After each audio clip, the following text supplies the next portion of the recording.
ನಮ್ಮ ಸತೀಶ್ ಅವರು ಹೇಳಿದ್ದಾರೆ.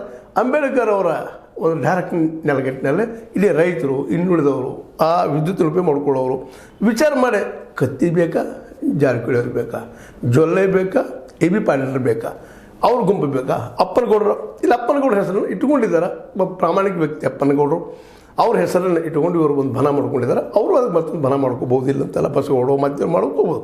ಆದರೆ ಇಲ್ಲಿದ್ದಂಥವ್ರು ಯಾರಪ್ಪ, ಯಾರ್ಯಾರ ನೇತೃತ್ವ, ಒಂದು ಕಡೆ ಕತ್ತಿ ಅವ್ರದ್ದು ಮತ್ತು ಎ ಬಿ ಪಾಟೀಲ್ ನೇತೃತ್ವ, ಇನ್ನೊಂದು ಕಡೆ ಜೊಲ್ಲೆ ಮತ್ತು ಜಾರಕಿಹೊಳಿ ಅವರ ನೇತೃತ್ವ, ಇವರಲ್ಲಿ ಯಾರು ಹಿತವರು ಅನ್ನೋದನ್ನು ಅಲ್ಲಿಯ ಈ ಮತದಾರರು ಯೋಚನೆ ಮಾಡುವಂಥದ್ದು. ಈಗಾಗಲೇ ಇದು ಶುರು ಆಗ್ಯದ. ಅಂತ್ಯ ಈ ಬರೋ ಸೆಪ್ಟೆಂಬರ್ 28ಕ್ಕೆ ನಿರ್ಧಾರ ಮಾಡೋದು ಅಲ್ಲಿಯೇ ಮತದಾರರು ಅಂತ ಹೇಳ್ತಾ ಒಟ್ಟಿನಲ್ಲೇ ಶ್ರೀಕಾರ ಹಾಡಿದಾರ.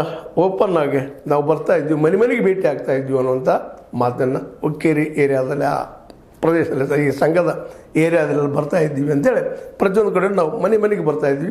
ನಿರ್ದೇಶಕರು ಬರ್ತಾಯಿದ್ದಾರೆ, ನಾವು ಬರ್ತಾಯಿದ್ವಿ, ನೀವು ಸಪೋರ್ಟ್ ಮಾಡಿ ಅಂತ ಕೇಳಿದ್ದಾರೆ.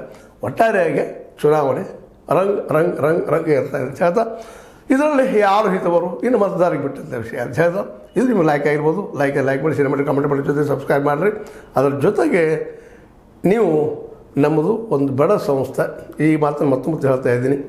ನಾವು ಸತ್ಯವನ್ನು ಹೇಳುವಂಥ ಪ್ರಯತ್ನವನ್ನು ಜನಪರ ಒಂದು ಧೋರಣೆ ಇಟ್ಟುಕೊಂಡು ಈ ಒಂದು H16 ಅಥವಾ ಈ ಆರಂಭ ಮಾಡಿದ್ವಿ. ತಮ್ಮ ತನುಮನ ಧನದ ಸಹಾಯ ಇದಕ್ಕೆ ಇರಲಿ ಅಂತ ಹೇಳ್ತಾ ನಮಗೆ ಸಹಾಯ ಸಹಕಾರ ಮಾಡಿರಿ. ನಿಮ್ಮ ಧ್ವನಿಯಾಗಿ ನಾವು ಇರ್ತೀವಿ, ನಮಗೆ ನೀವು ಧ್ವನಿ ಕೊಡ್ರಿ ಮತ್ತೊಮ್ಮೆ ಹೇಳ್ತಾ H16 ನ್ಯೂಸ್ ದೇಶ ತರ ಇದು ಸತ್ಯದ ಕೈಗಳಲ್ಲಿ ವಂದನೆಗಳು, ನಮಸ್ಕಾರಗಳು.